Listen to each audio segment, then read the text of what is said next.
Hooper's radar, and in today's video, guys, we'll be discussing Collin Sexton, the uncertainty of him finding a team this offseason, and whether he'll be resigning with the Cavs or not.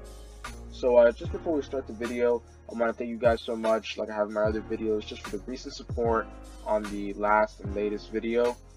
Thank you so much, guys, and I hope you continue to enjoy the content from here on out. So to begin the video, guys, it's crazy how Collin Sexton still hasn't signed with any team and hasn't even re-signed with the Cavaliers. It's very uncertain what's going to happen. I know he's expected to be looking for about $20 million a year.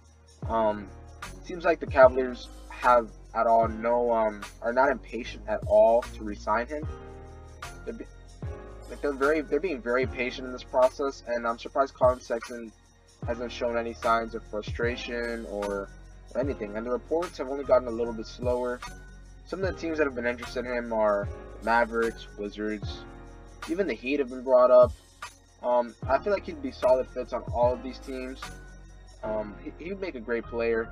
Obviously, his skill set, a scoring guard, he can play make just a little bit, but those are considered part of his weaknesses. The fact that he doesn't pass the ball too much. He's really a dominant shot creator. Can score from all three levels. He's great when he drives in. He can shoot the three, and he's got some mid-range in him. So he can definitely score from all three levels. Would make a great shooting guard alongside any elite point guard that can play make well.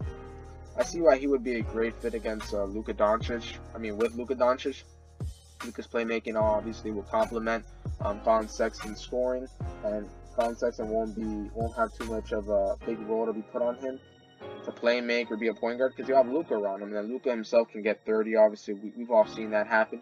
So he'd be a great fit on the Mavericks, and would kind of replace what Jalen Brunson did, minus the playmaking. But Collin Sexton would definitely make a good too there.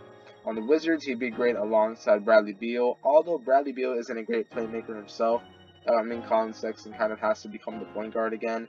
And hoping that Collin Sexton's playmaking gets better, he can definitely be a point guard for the Wizards. But even then, the Wizards require so much more help besides Bradley Beal, and so much more scoring aside from Bradley Beal, that Collin Sexton could definitely pull off being a point guard at Washington. And then, on the Cavaliers, it would be an odd situation for Collin Sexton to stay on the Cavaliers. They already have Darius Garland had a breakout season this last year, and it's not very sure as in how the fit would be when he come back. Darius Garland is now their point guard, and probably is going to be better than Collin Sexton when Collin Sexton comes out next season and breaks out completely. They also have Karis LeVert, they got to handle Isaac Okoro. The Cavaliers are just set. They got Evan Mobley, Jarrett Allen.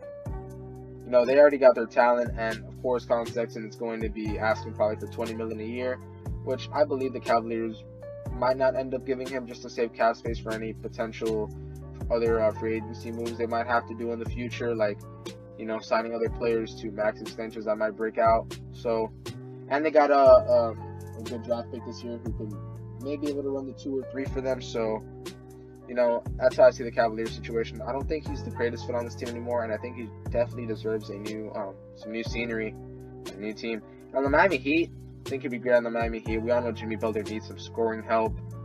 They got Tyler Hero off the bench. And if Collin Sexton comes to this team, that means Tyler Hero would probably most likely stay on the bench. They do need that scoring punch. Collin Sexton would probably make a great shooting guard with a starting lineup of Kyle Lowry, Collin Sexton, Jimmy Butler. Whatever power forward they end up bringing in, since PJ Tucker left, and then Bam at center. I think Collin Sexton would be a great fit on the Heat, and he definitely is a very humble defender.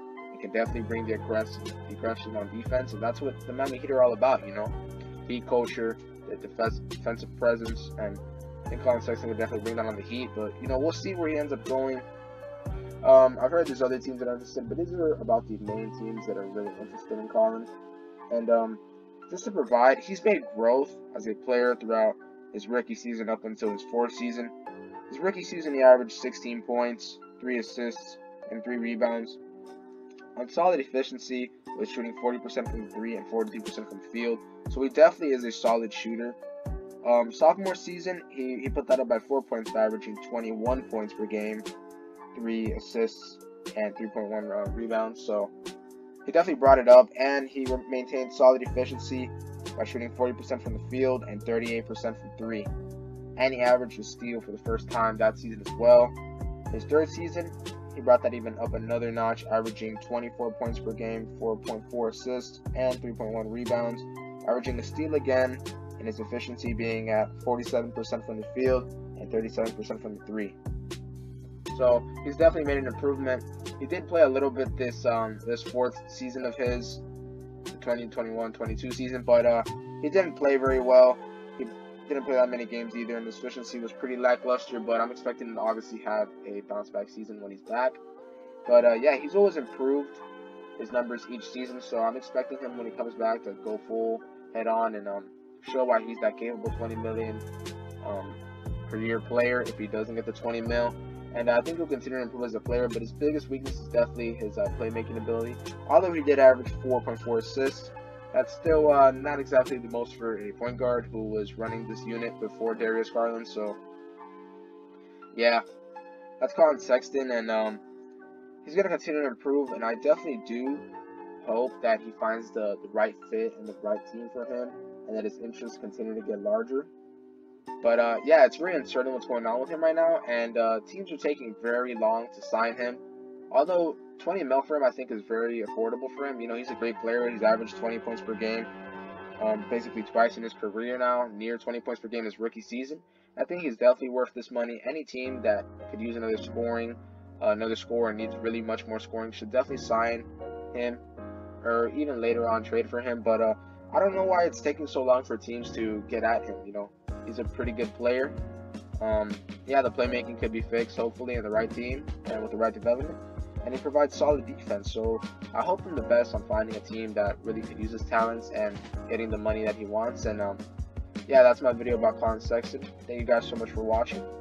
I'll see you guys in the next one, and thank you.